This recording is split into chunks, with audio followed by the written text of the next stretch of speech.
उपस्थित करतात आहेत की प्रशांत कोरटकरला अटक होण्याकरता एवढा उशीर का लागला। जवळपास 1 महिना प्रशांत कोरटकर मोकाट फिरत होता। हे नागपूर पोलिसांचं अपयश आहे असं अमोल मिटकरी म्हणतात।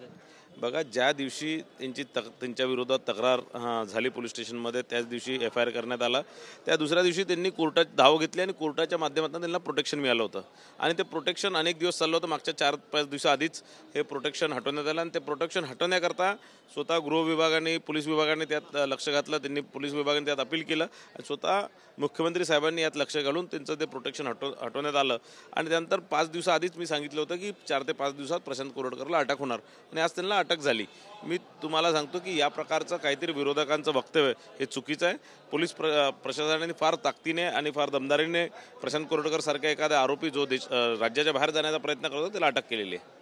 खरं तर पण प्रशांत कोरटकरला आता अटक झाली आहे। राहुल सोलापूरकर जो डॉक्टर बाबासाहेब आंबेडकर आणि छत्रपती शिवाजी महाराजांसंदर्भात ज्याने अपशब्द केले, उद्गार काढलेले आहेत, त्याच्या संदर्भात अजून देखील एकही कोणताही गुन्हा दाखल नाही आहे। त्यावरती सवाल उपस्थित करतात विरोधक। त्यांच्यावरही गुन्हा दाखल होणार।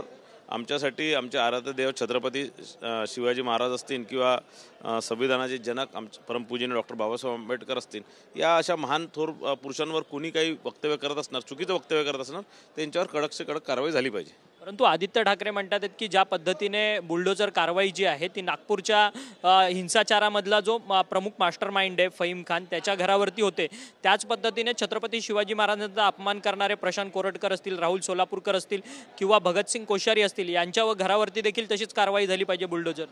बघा, असं आहे की म्हणजे आदित्य ठाकरे काय फहीम खानला समर्थन करतात आहे काय, किंवा आदित्य ठाकरे काय नागपूरमधल्या दंगलीला समर्थन करतात आहे काय, हे दुतोंडी वक्तव्य करतात आहे। यांनी आपला भूमिका स्पष्ट करावी। औरंगजेबाच्या कबराच्या संदर्भात एकीकडे ते मुस्लिम लोकांना सांगतात की औरंगजेबाची कबर असली पाहिजे आणि हिंदू लोकांना सांगतात की ती काढल्या गेली पाहिजे। आज त्यांनी कुठेतरी आपलं वक्तव्य स्पष्ट केलं पाहिजे।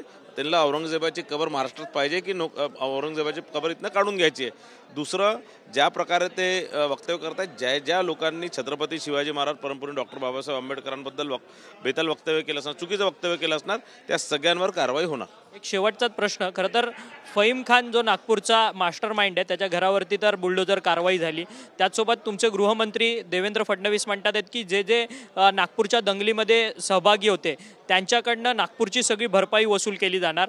त्याच पद्धतीने अनिल परब यांची मागणी आहे की जो हॉटेल जो आहे ती तोडफोड शिवसैनिकांनी केलेली आहे त्याची देखील भरपाई शिवसैनिकांनी केली पाहिजे, ती शिंदेच्या शिवसेनेकडनं जमा केली पाहिजे। बघा, असं आहे की दंगेखोर आणि हे जे मुंबईची जी केस आहे, नागपूरमध्ये जे दंगे घडवले, ज्यांनी तोडफोड केले, वाहनं तोडले, तर हे दंगेखोर ज्या प्रकारचं यांच्यावर कारवाई झाली पाहिजे त्याच प्रकारचे भावनात्मक यांनी ज्या शिवसैनिकांनी केले हे चुकीचं आहे अनिल परबांचं।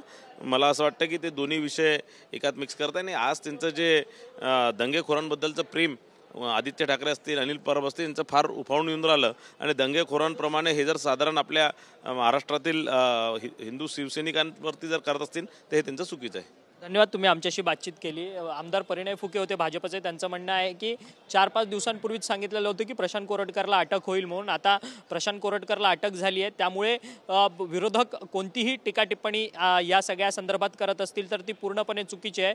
राहुल सोलापूरकर याच्यावरती देखील लवकरात लवकर गुन्हा दाखल होईल, प्रशासन त्यांच्यावरती गुन्हा दाखल करतील आणि छत्रपती शिवाजी महाराज आणि डॉक्टर बाबासाहेब आंबेडकर यांच्यावरती जो कोणी टीका टिप्पणी करत असेल त्याला कदापि हे सरकार सोडणार नाही, असं मत जे आहे ते आमदार परिणय फुके यांनी आपल्याशी बोलताना व्यक्त केले। व्हिडिओ जर्नलिस्ट रोहनसह अक्षय मंकणी, TV9 मराठी, मुंबई।